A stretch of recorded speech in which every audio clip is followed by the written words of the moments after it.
Bom, pessoal, vamos dar início aqui à quarta aula de eletricidade e magnetismo, certo? Ainda ali na revisão da matéria que foi dada em sala de aula, já, certo? A parte de campo elétrico. Tá? Hoje nós vamos ver, tá, um pouco do resumo dos resultados que a gente viu na aula 1, tá certo? Até mesmo para comparar, certo? Vamos ver o método de fluxo e lei de Gauss, tá? Que é um outro método para calcular o campo elétrico de uma distribuição de cargas. E, por último, vamos fazer algumas aplicações aí da lei de Gauss. Tá? Então, começamos aqui com o resumo, tá, dos resultados que a gente obteve na aula 1. Vou deixar aqui a aula fixada aqui no card. Tá? Bom, e como resultado principal, a gente achou o campo elétrico gerado por uma distribuição de cargas Q' situado na posição R', certo? Através dessa integral aqui, 1. Nós também obtemos a força que uma distribuição de carga Q sofre quando está imersa numa região que tem um campo elétrico E, certo? Bom, para resolver essas integrais, tá, a gente precisa achar uma relação entre a carga e a posição. Como é que a gente faz isso? Então, utilizando as relações de densidade de carga, certo? Que são relações que linkam a carga à posição. Tá?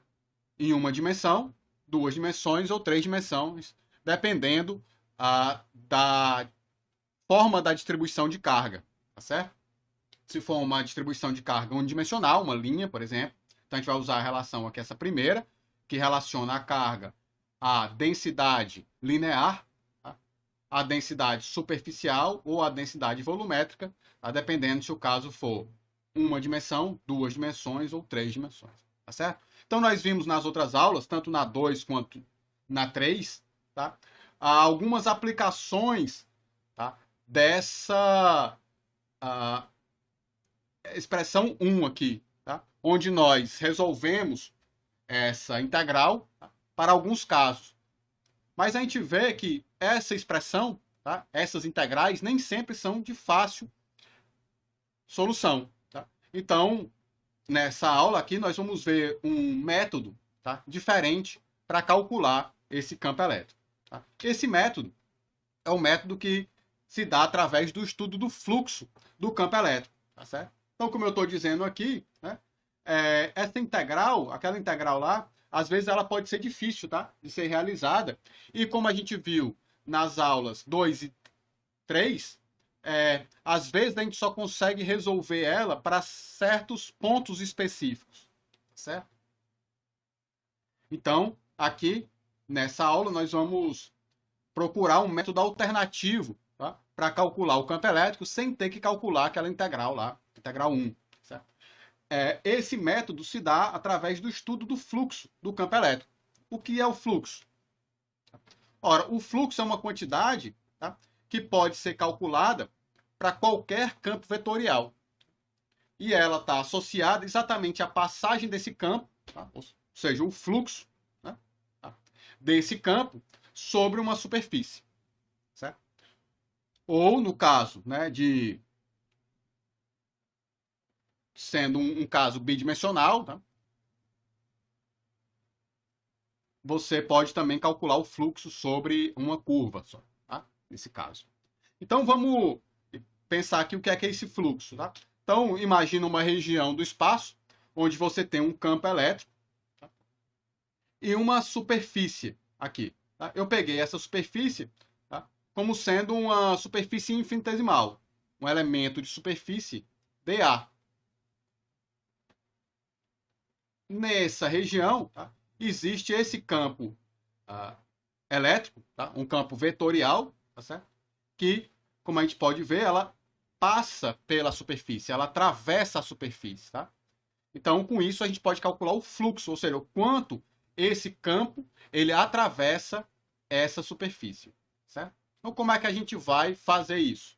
Ora, primeiro, você pode perceber aqui que a parte do campo que atravessa a superfície, tá, é simplesmente a parte do campo que está perpendicular à superfície, né? A parte do campo que se encontra paralela à superfície, ela não consegue atravessar a superfície, ela fica em cima ali, tá certo? Ela fica aqui em cima. Então, como é que a gente vai selecionar, então, simplesmente, somente a parte do campo que é perpendicular à superfície? A gente pode fazer isso, né? Tá? Através do vetor normal à superfície. Tá? Esse vetor normal é um vetor unitário, tá? Perpendicular à superfície em cada ponto. Se essa superfície for curva, tá? Então essa normal ela é diferente em cada ponto, tá? Porque ela tem que ser sempre perpendicular à superfície, certo? A única superfície a qual o vetor normal ele é constante é exatamente o plano. Tá bom? Então, para a gente selecionar a parte do campo que é perpendicular à superfície, a gente tem que pegar a parte do campo que é paralela à normal. Como é que a gente faz isso?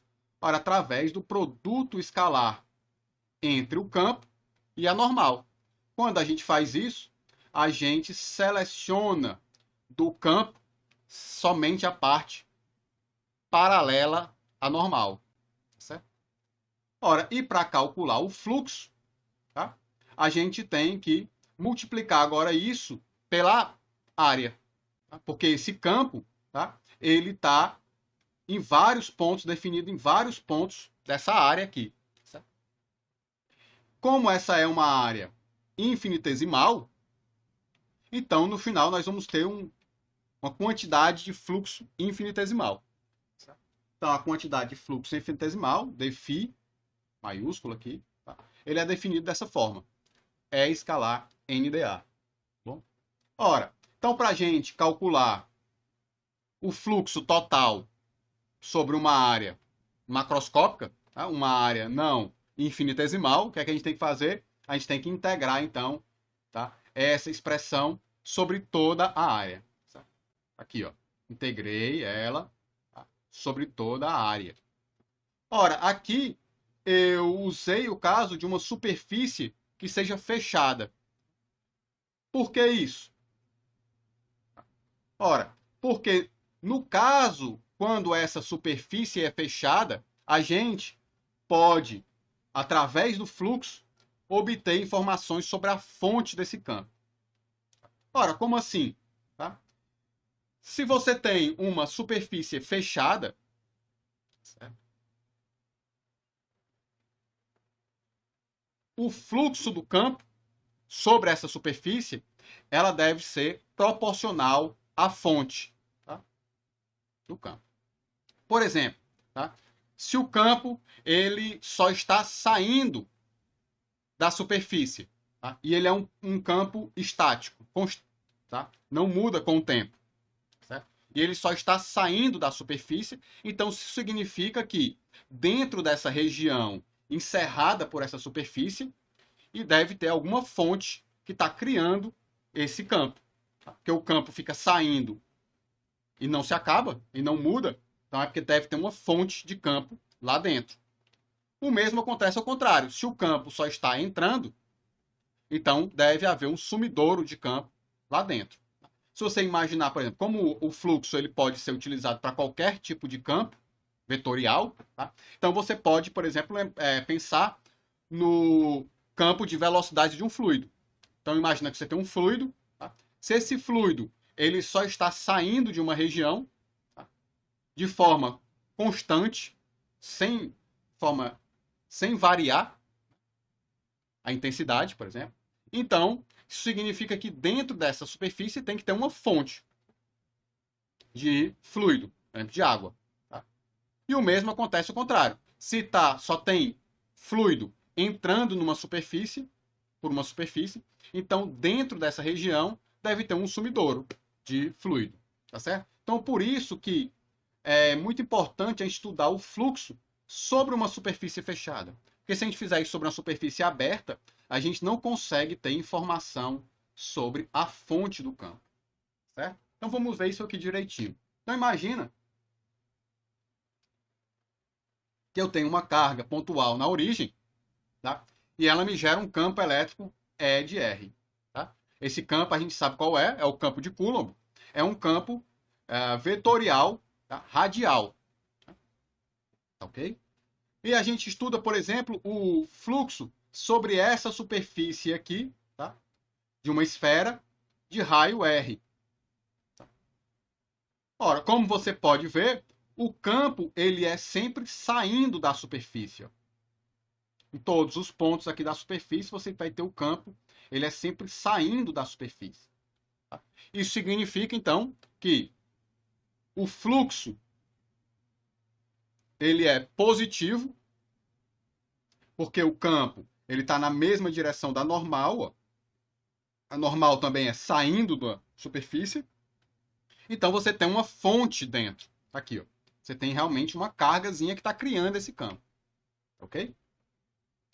Então, eu vou utilizar esse exemplo, tá? O exemplo do campo gerado por uma partícula pontual na origem, tá certo? O campo de Coulomb, e vou calcular exatamente esse fluxo sobre aquela superfície esférica de raio R grande, tá? Centrada na origem. Tá? Esse caso aqui. Ó. Bom, então, vamos lá. Então, está aqui a minha expressão do fluxo. Fluxo é integral de E escalar N dA, tá bom? O campo elétrico está sendo tomado sobre a superfície, por isso que ele está sendo fixado com o R dele igual ao R maiúsculo, tá? Bom, o campo elétrico está aqui em cima, é o campo de Coulomb, KQ sobre R2, KQ sobre R2, agora R maiúsculo, né? Tá?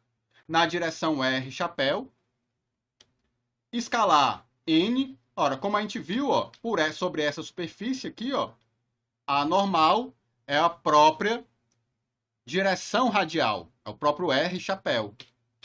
Então, tá aqui, ó, R chapéu vezes dA. Tá?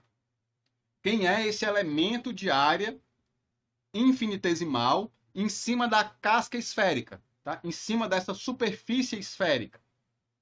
Ora, ele é R ao quadrado seno de θ, dθ, dφ. Tá? Isso eu já tinha escrito nas aulas, já, tá? Mas eu vou voltar aqui para fazer uma revisão, tá bom? Como é que a gente acha esse elemento de área, tá bom? Então, tá aqui, tá? Eu, em vez de estar escrevendo no sistema de coordenadas x, y, z, sistemazinho de coordenadas cartesiano, eu vou estar escrevendo agora, devido à simetria esférica, tá? No sistema de coordenadas r, θ e φ, onde esse θ é um ângulo que mede em relação ao eixo Z, e o φ é um ângulo no plano que mede em relação ao eixo X, tá? Da projeção em relação ao eixo X, tá bom?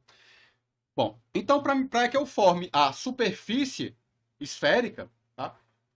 O que é que a superfície esférica é? Ela é raio constante, mas ela tem que variar tanto o ângulo θ quanto o ângulo φ. Ela é feita mantendo o raio constante e variando tanto os ângulos θ quanto φ. Tá?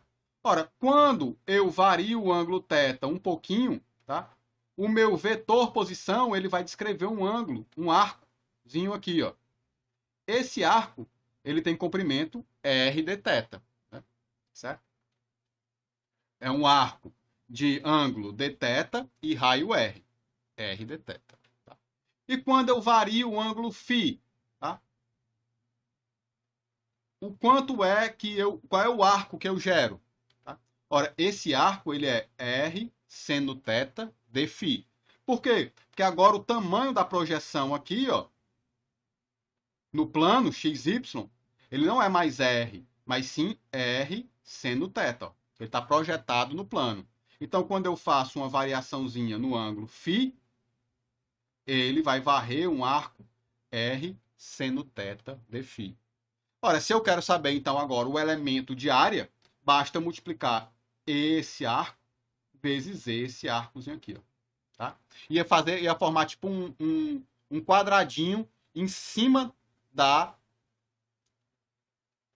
casca esférica, tá certo? Em cima da superfície esférica. Quando você multiplicar esse vezes esse, você vai ter R2 seno de θ, dθ, dφ. Pronto, tá aqui, ó.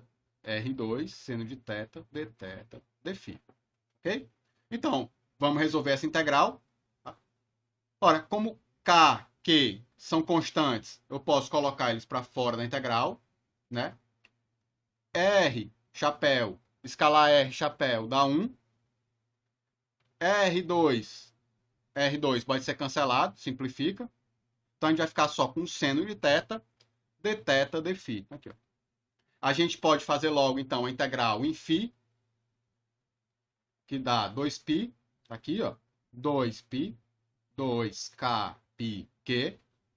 E agora a integral de seno de θ, a integral do seno é menos o cosseno, aplicado em π e em 0, esse valor que vai dar 2.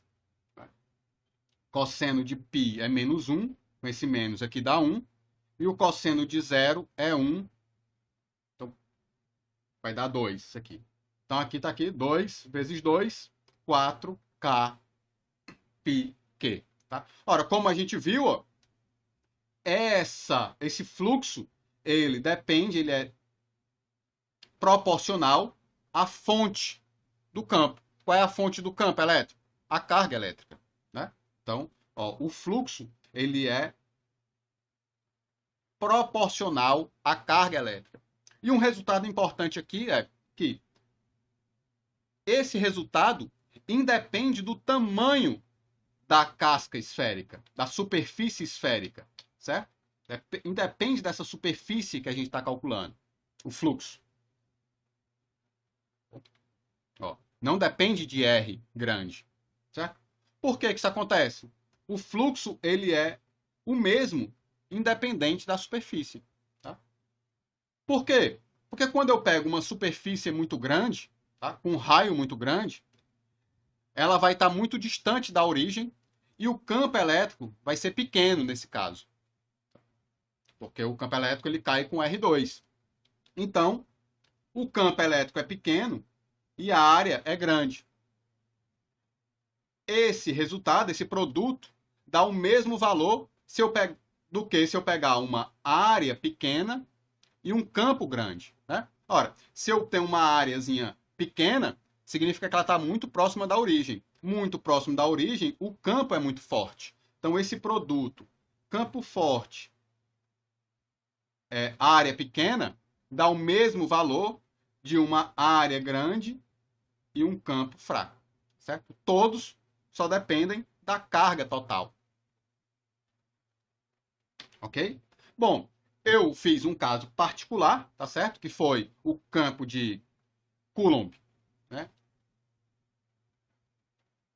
Numa superfície esférica, centrada na origem, mas tá? Esse resultado que a gente obtém, ele é geral. Tá? Ele vale para qualquer campo, em qualquer superfície. Certo? O fluxo do campo elétrico, ele sempre vai ser 4K π Q. Ou seja, ele é sempre proporcional à carga. Tá? Que carga é essa? É a carga que está dentro da superfície, né? Certo? O qual a superfície envolve essa carga. Lembra? A superfície tem que ser fechada. É isso? Ora, eu escrevi isso aqui de outra forma. Escrevi como Q sobre ε0. Tá? Onde esse ε0 foi definido como sendo 1 sobre 4K π. Tá certo? E ele é a permissividade do vácuo. Tá? O que é que isso significa? Tá? Ora, que ele diz como o vácuo, né, o espaço, ele permite a passagem de campo elétrico. Certo? Ele permite que o campo elétrico, tá, passe por ele. Certo? Por exemplo, se a gente pegasse o caso do fluxo de água no material, tá, essa permissividade estaria associado ao material, quanto esse material ele permite a passagem do fluido ou não. tá certo? Só uma analogia aí entre o campo elétrico e o campo de fluidos, tá? O campo de velocidade de um fluido. Porque como o campo de velocidade de um fluido ele é mais palpável, tá? Fica mais fácil da gente fazer essa analogia e às vezes entender, tá? Pela analogia com o fluido, tá certo? Até mesmo que a gente está falando de fluxo, né? E fluxo é muito bem definido, tá? E entendido quando a gente fala de fluidos. Então, esse resultado aqui, escrevendo ele de outra forma, tá? Escrevendo o fluxo como a sua integralzinha, nós chegamos nessa expressão, que é a integral fechada de E escalar N dA, tá? O fluxo do campo elétrico, ele é igual à carga interna sobre ε0. Tá? Onde, novamente, essa carga, tá? É a carga envolvida pela área A. Essa superfície A é conhecida como superfície gaussiana. E essa equação aqui acima é conhecida como lei de Gauss. Bom, essa lei de Gauss, ela tem um problema, tá ok? Por quê? Porque o campo elétrico está dentro da integral. Tá? Ora, se no caso anterior, né, com aqueles resultados que a gente tinha obtido, o campo elétrico estava sendo expressado em termos de uma integral, e às vezes a gente não conseguia resolver essa integral, tá? Imagina agora tentar resolver uma integral a qual o campo, que é o que a gente não sabe, está dentro da integral. Tá? Então não tem como fazer. O jeito é encontrar uma superfície a qual esse campo seja constante. Assim a gente pode colocar ele para fora da integral. Tá? Então a gente tem uma facilidade de um lado e uma dificuldade do outro. Tá? A dificuldade aqui então vai ser encontrar uma superfície a qual o campo elétrico ele seja constante sobre aquela superfície. Então tem que ter um certo estudo aí sobre a simetria do problema. Bom, então vamos ver aqui um pouco como é que essa expressão ela pode ajudar a gente a calcular, então, o campo elétrico, tá, de algumas distribuições de carga. Então, eu fiz aqui uma aplicação, vou fazer duas aplicações, tá? Eu vou utilizar essa lei de Gauss para calcular o campo elétrico de dois casos. O primeiro caso é de uma casca esférica uniformemente carregada, tá? E o outro é por uma esfera maciça, tá? Uma bolinha lá, toda carregada, certo? Então, no primeiro caso, caso da casca esférica, então o caso é uma casca esférica de raio R, grande, uniformemente carregada, tá bom? Então, deixa eu ver se eu tenho um gráfico aqui, pronto. Ó. Imagina que eu tenho essa casca esférica, tá aqui, de raio R grande, uniformemente carregada, ou seja, a densidade superficial dela é constante, tá? Ora, devido a esse problema aqui, devido à simetria desse problema, o campo elétrico gerado ele só pode ser dependente do raio, da distância. Não pode ser dependente dessas variáveis θ e φ. Por quê isso acontece? Ora, devido à simetria, a casca esférica ela tem simetria esférica, tá? Então, um ponto na superfície da esfera, ela é igual a qualquer outro. Tá? Então, o campo que ela deve gerar deve ser o mesmo que qualquer outro ponto. Então, assim, se eu girar essa minha esfera, por exemplo, tá? Essa minha casca, eu não vou conseguir perceber nenhuma mudança no problema, tá? Porque ele tem simetria esférica. Exatamente isso que significa simetria esférica. Se você girar, você não consegue perceber se ele foi girado ou não. Tá? Basicamente isso. Tá? Então, nesse caso, devido a essa simetria, o campo elétrico, tá? Ele tanto só possui a componente radial, quanto ele só depende da componente radial. Ou seja, esse vetor ele tem que ser sempre saindo da origem. Ó.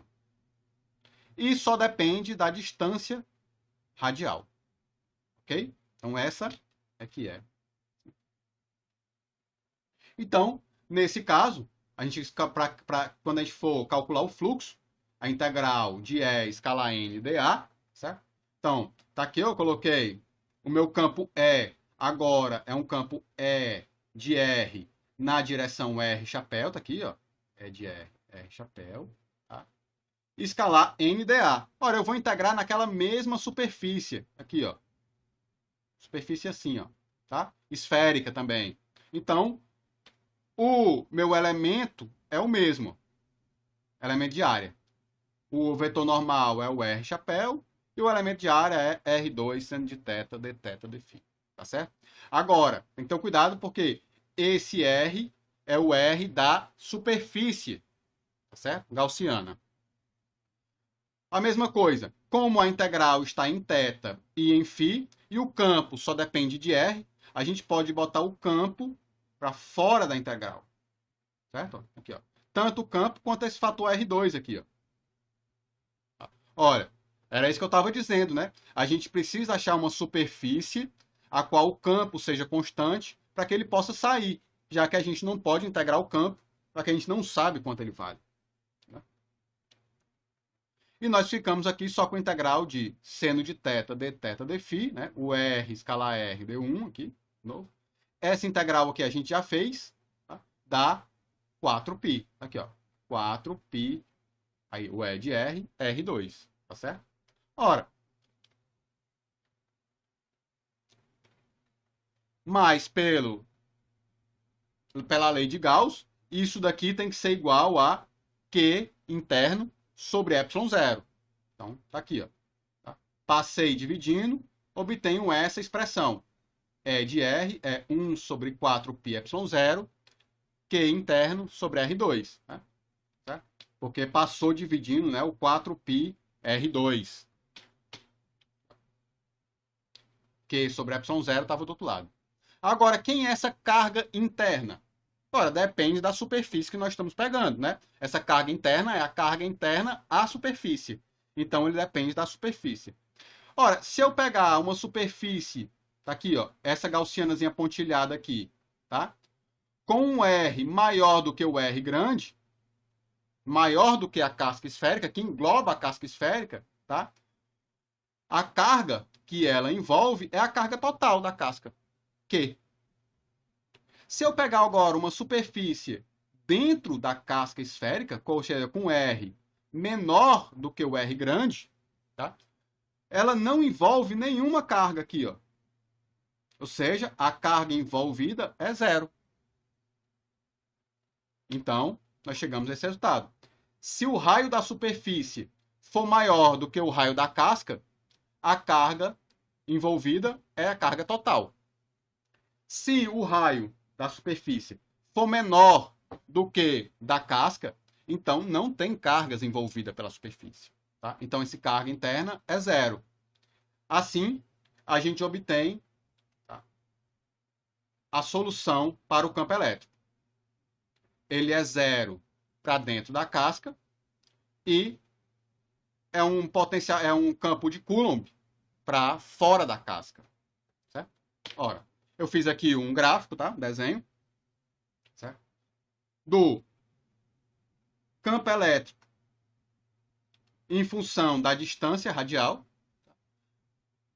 e juntei aqueles dois resultados. Ora, para dentro da casca, né? A casca tem raio R grande, ó. Para dentro da casca, ele é zero e para fora da casca, ele cai com 1 sobre R2. Obtendo aqui o seu valor máximo, tá? Q sobre 4π ε0 R grande quadrado, sobre R grande quadrado. Certo? Esse é o valor máximo do campo elétrico, que é na superfície por fora.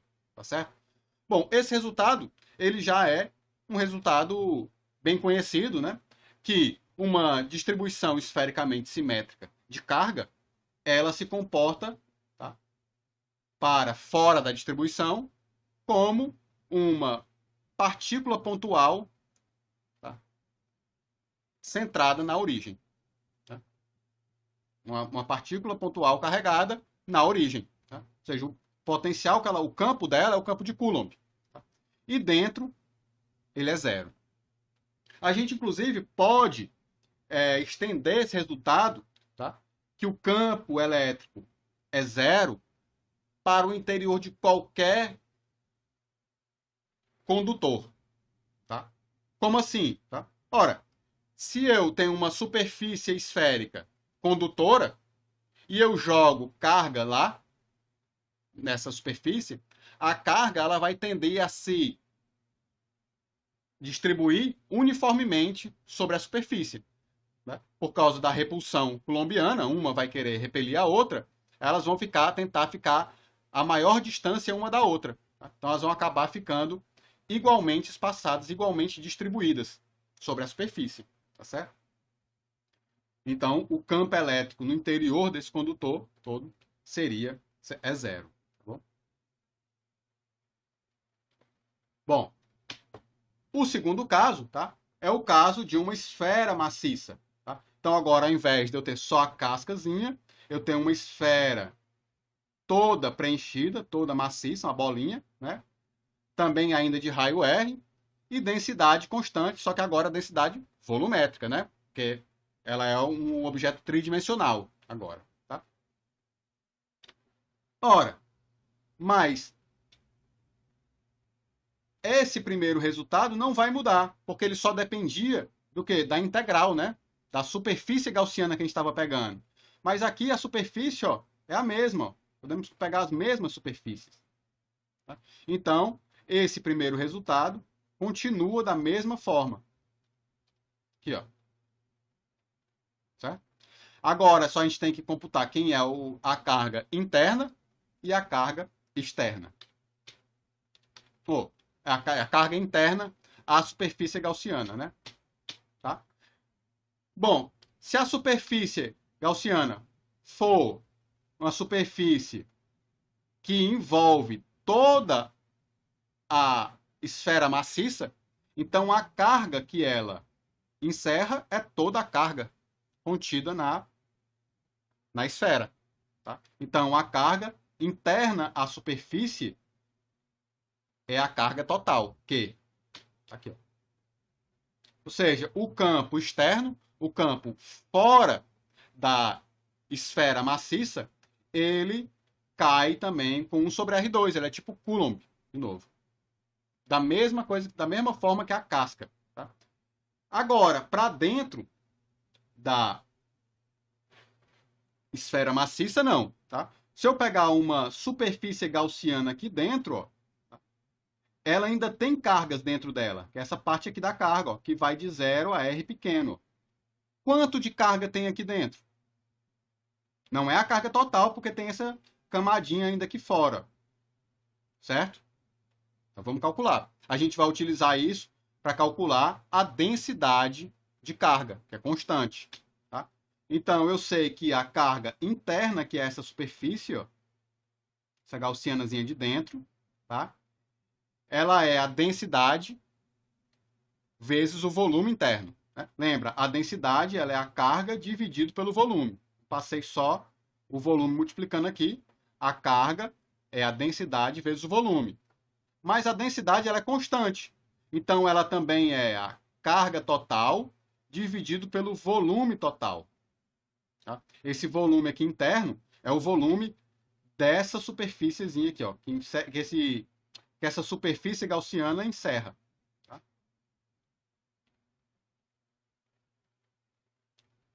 E aqui é o volume total da esfera, da esfera maciça. Certo? Beleza. Qual é o volume total? Ora, como é uma esfera, 4/3 de πr3. Tá? Então, o volume total, como a esfera toda tem raio R grande, então é 4/3 de πr grande ao cubo. E o volume interno? O volume interno da superfície gaussiana também é uma esfera, também. Então, é 4/3 de π R minúsculo ao cubo, né? Porque agora ó, ela é uma esfera de raio R minúsculo. Tá? Então, quando a gente fizer isso, a gente pode simplificar esse 4/3 de π aqui, ó. Então, vai ficar Q R minúsculo ao cubo dividido por R ao cubo. Rzão ao cubo. Quando a gente substituir, então, essa expressão nesse valor aqui, ó, carga interna